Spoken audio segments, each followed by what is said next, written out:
Hi there, this is Matt with State of Flux here with a review for El Conde, which is on Netflix currently. But before I talk to you about that, I'd like to talk to you about the 31-Day Horror Movie Challenge. This is a journal that I published. You can pick it up through Amazon, or the description box below will have a link directly to it.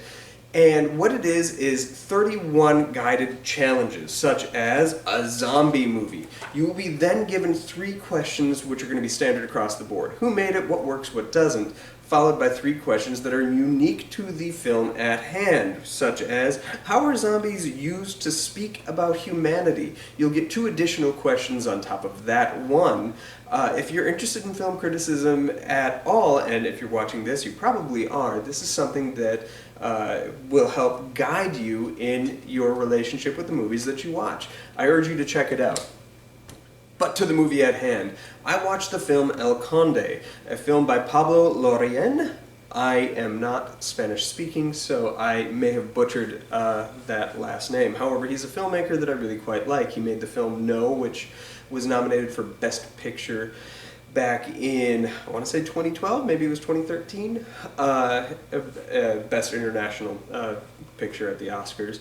And he made one of my 5 favorite movies from 2021, the film Spencer. He also did the film Jackie, which I quite liked as well. And much like the film Spencer, he took a real political figure and did a reimagining of that to make it sort of more of a fantasy. Spencer was a beautiful film that was about Princess Diana.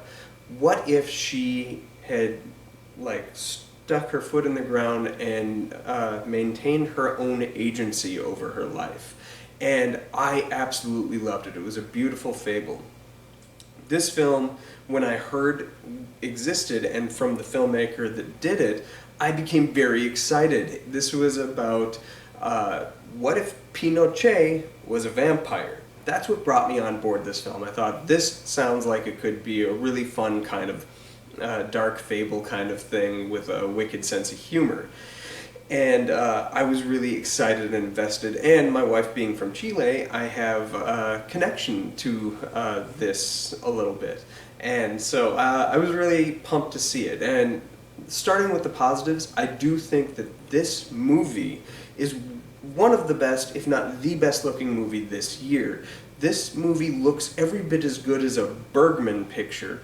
It is stunning and has the sharp contrast with the black and white and an immersion in gray, and I love it. It is straight up gorgeous. There's a moment where a newly, freshly conceived vampire starts flying around, and at first it's a little silly where she can't quite capture what it is to fly, but then she starts to move and the music becomes swelling and she looks almost lyrical in tune with the music as she floats across the countryside.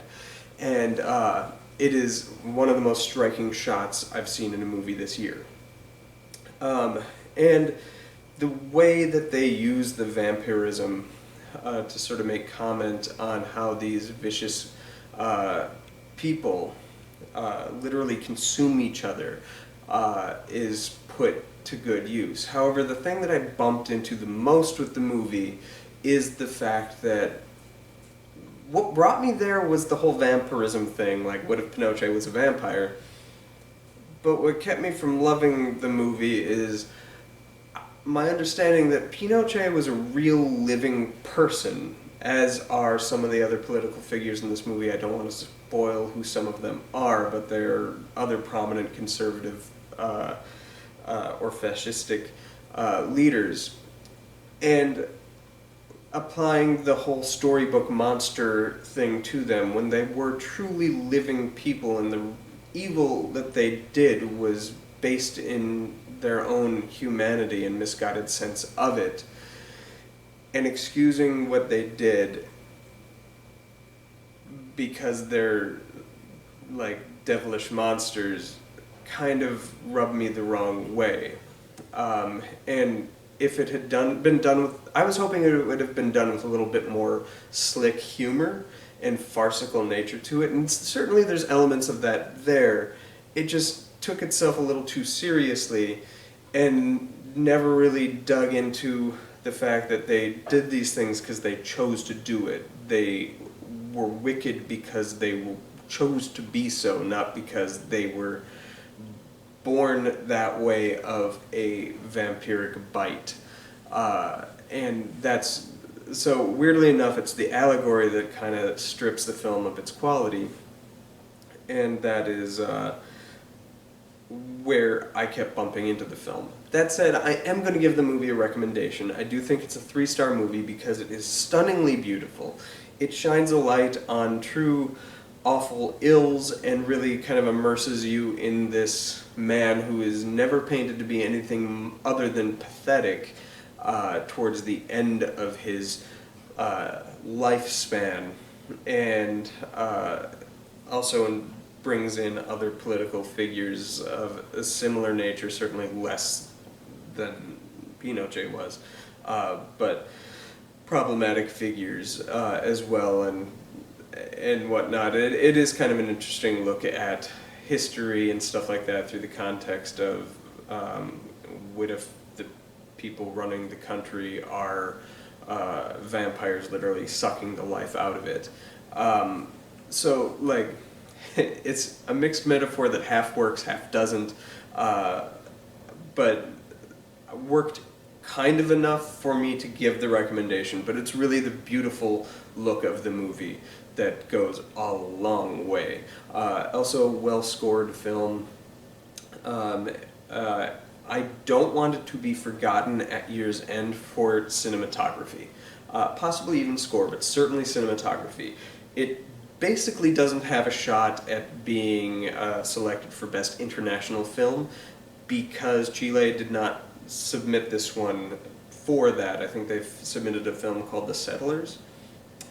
So El Conde will be out of the running for international film.